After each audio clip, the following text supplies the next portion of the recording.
এখানে এসে আমি যতটুকু বুঝতে পারলাম এখানকার মহিলারাই বেশি কর্মজীবী। মহিলারা দোকানপাট হোটেল মোটেল সবগুলাই বেশিরভাগ আমজাম দেন। পুরুষরাও সাথে আছে, কিন্তু তাদের জীবন বৈচিত্র্য বড় বিচিত্রময়। এখানে যতক্ষণ থাকলাম বুঝতে পারলাম একটা ডিফারেন্স এরিয়া, অন্যরকম একটা কান্ট্রির মতো। খুবই ক্লিন সিটি এটাকে বলা হয়, ক্লিন ভিলেজ, ক্লিন গ্রাম।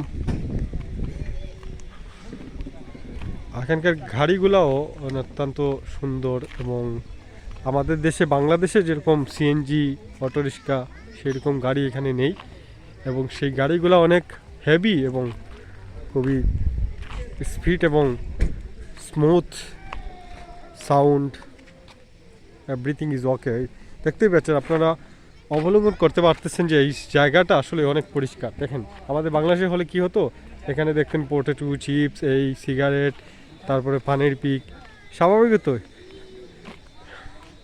বাস্তবতা রিয়েলিটি তো আপনাদের সামনে উপস্থাপন করতেই হবে, কারণ বারবার শুধু যেটা হচ্ছে না সেটার জন্য গুণগান গিয়ে লাভ নেই। আমরা মনে করি বাংলাদেশে এটা আমার বাংলাদেশ, আমার এই সেই বললে মানুষজন খুশি হবে, দেশ খুশি হবে, তাতে কোনো উন্নতি হচ্ছে না। আমরা বলেই যাচ্ছি, কারণ আমরা আবেগী, আমরা বাঙালি মানুষ আবেগী।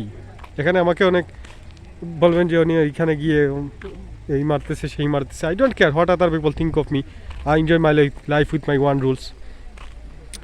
তাদের ভাবনার জগতে আমি ঢুকতে পারবো না। মানুষ বিভিন্ন কিছু ভাবতে পারে, যার যার ভাবনার কাছে তার ভাবনা, আমি আমার কাজ করে যাব, আই ডোন্ট কেয়ার।